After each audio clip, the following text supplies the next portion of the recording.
Deixa eu só.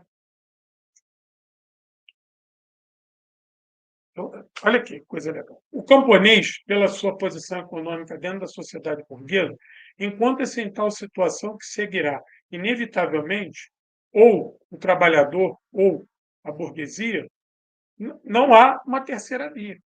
Talvez hesite, se sinta confuso, exteriorize ideias fantasiosas, talvez pragueje, talvez insulte, talvez amaldiçoe os representantes mesquinhos do proletariado e os representantes mesquinhos da burguesia, pois eles representam a minoria.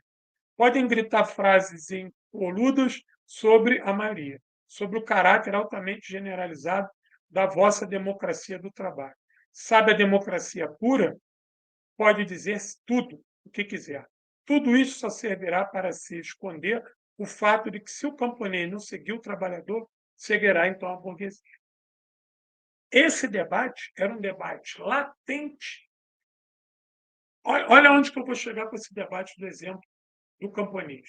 A sociedade soviética ela era uma sociedade de primazia rural. Então, você tinha faixas de vários tipos de camponeses, né? Uns com mais terra, uns com menos, uns ligados aos senhores da terra, outros individuais, e tinha os servos. A União Soviética tinha, a Rússia tinha servos até o período revolucionário, servos. O cara estava preso à terra e o cara ficava ali a vida toda preso à terra. Não tinha liberdade para sair da terra, nem para mudar de patrão, de senhor, tinha que pedir. Não podia ter dívida, aquelas coisas todas do céu. Pois bem, a discussão é que esse camponês ele não é uma classe afastada. Ele não é uma terceira classe. Ou ele vai seguir a burguesia ou ele vai seguir o operariado. Isso está muito claro. Quando eu fiz trabalho comunitário e militei muitos anos no movimento comunitário, e havia um dilema meu com vários outros companheiros, a gente todos preocupados em fazer uma discussão às luzes do marxismo, e como é que a gente fazia esse trabalho dentro de favela. Né? Porque aí tu chegava na favela, o cenário é completamente caótico, e muitas das vezes esse trabalhador ele é um trabalhador precarizado. Ele é um trabalhador, uma trabalhadora na informalidade, e já está na informalidade há muito tempo. Né? Nasce na informalidade, vive na informalidade, ou seja, a perspectiva dele de aposentadoria, de bem-estar social é zero.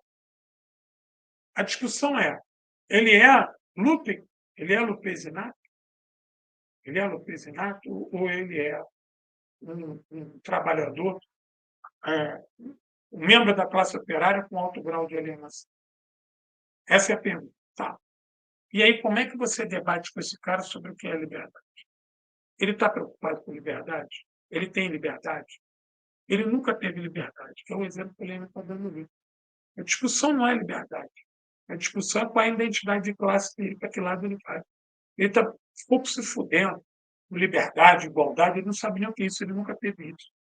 Isso é um debate que muitas das vezes nós nos enfiamos, pautados pela burguesia ou pelos setores liberais da esquerda. Mas não é essa a discussão que a gente tem que ter com a classe operária. Não.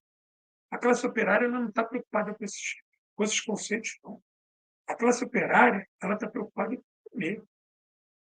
Ela está preocupada em discutir habitação, saúde. Ela quer uma melhora imediata do seu nível de vida, nem que seja uma melhora sensível. Ela quer ter algo palpável.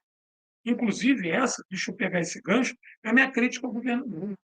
O governo Lula ele tinha que criar medidas de impacto que impactasse essa gente já assim no primeiro ano. O cara falasse assim, caralho, melhorou tal coisa que eu preciso. Infelizmente, ele não consegue entender isso e segue o baile deles, às vezes, meio que no neoliberalismo, meio que nesse projeto social burguês, fora.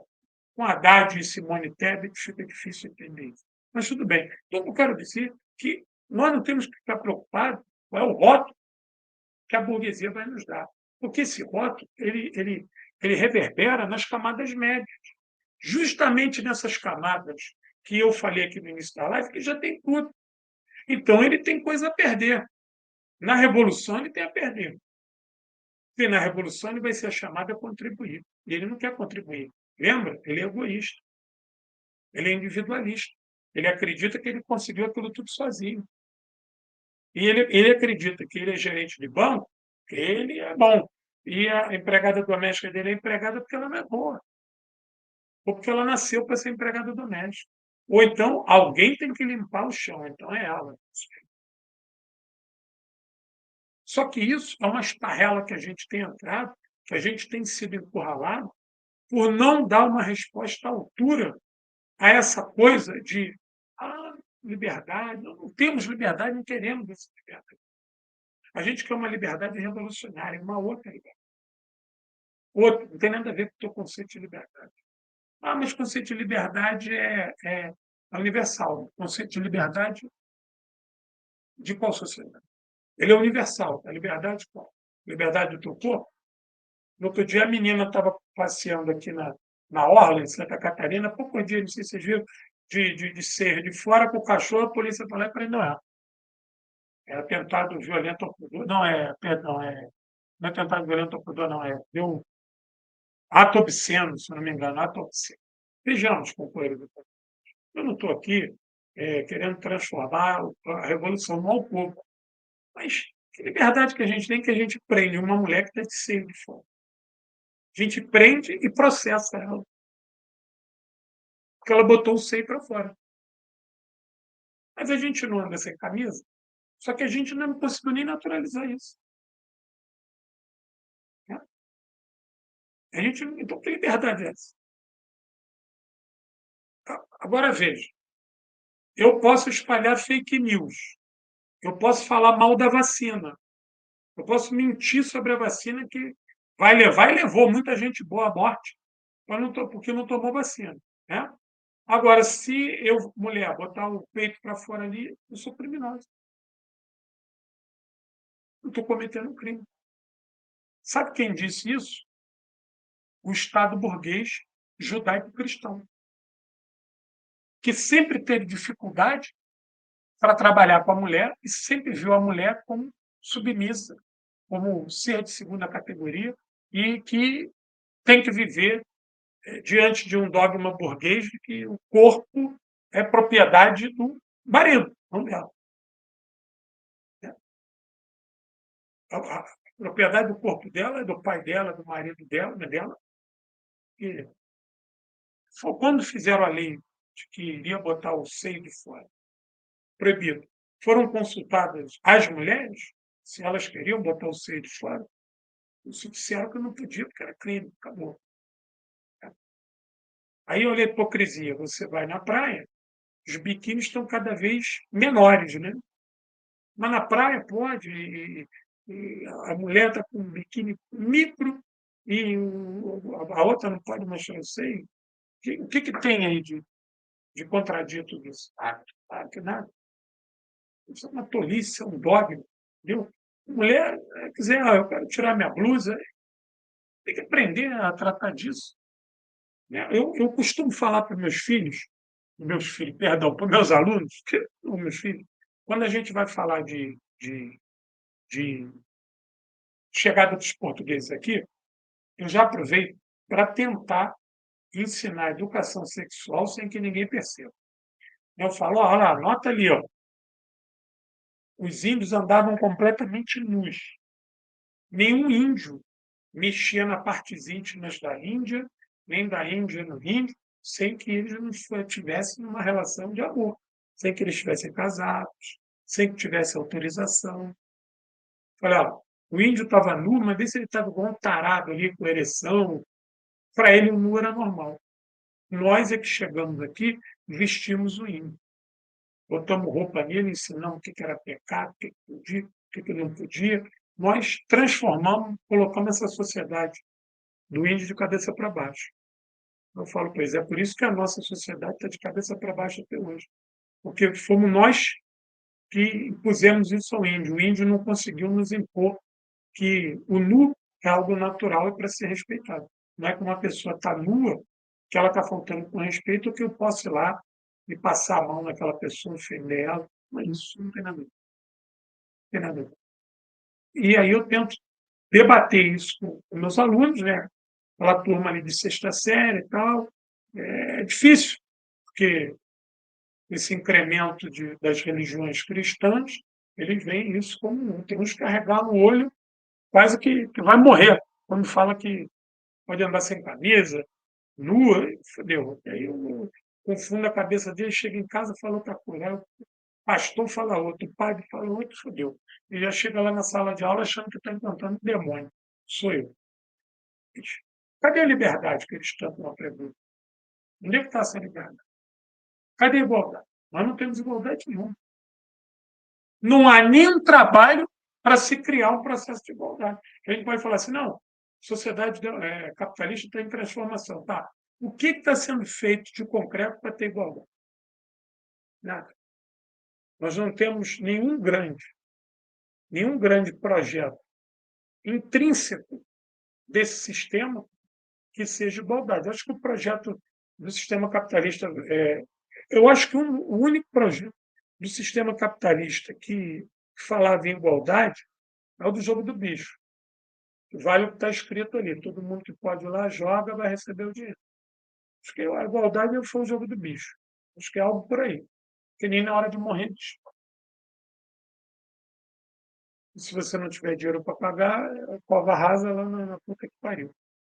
Tá? Então o corpo some, sei lá, aquelas coisas que a gente vê às vezes na televisão, que a pessoa vai lá procurar o ente querido, o corpo sumiu, tem outro na catacumba. Essas loucuras o capitalismo maravilhoso nos dá, que até o pedaço de terra onde tu vai morrer tem cobiça. Eles conseguiram precificar, inflacionar a cova onde tu vai botar um pedaço de carne que vai apodrecer. Até isso tem preço. E é incrível que aqui no Brasil o cemitério está privatizado. Ou seja, eles transformaram a morte num grande lucro.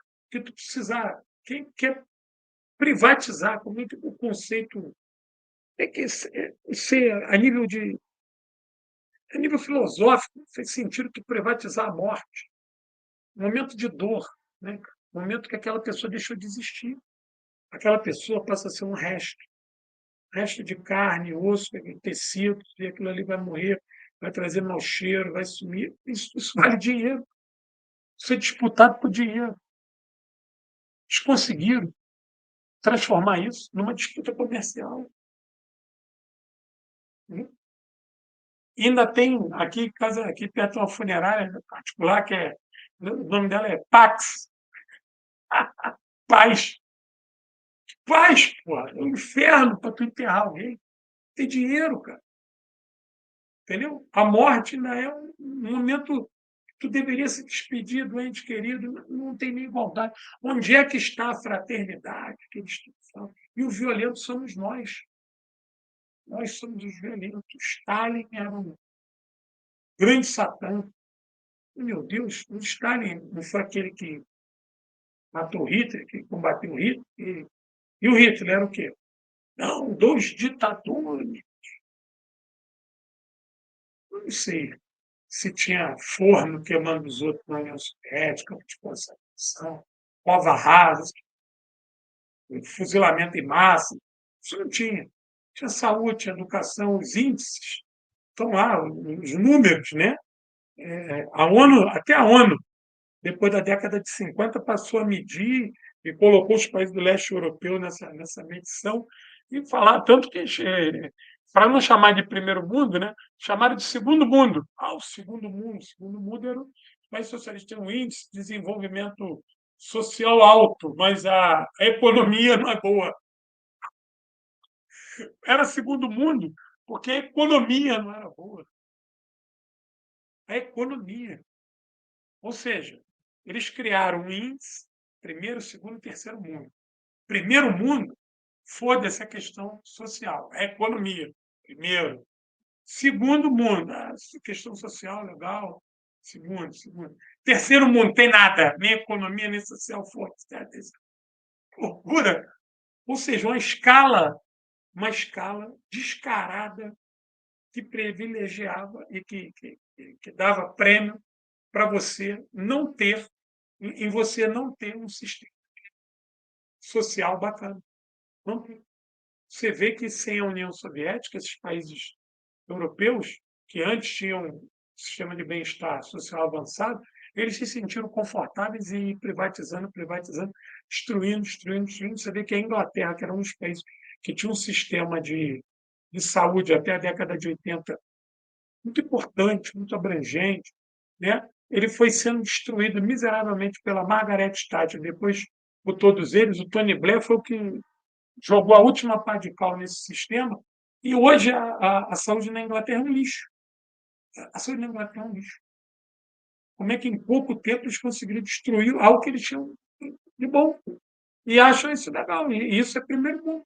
Isso é tratado como. E os países que tinham índices sociais altos para segundo mundo.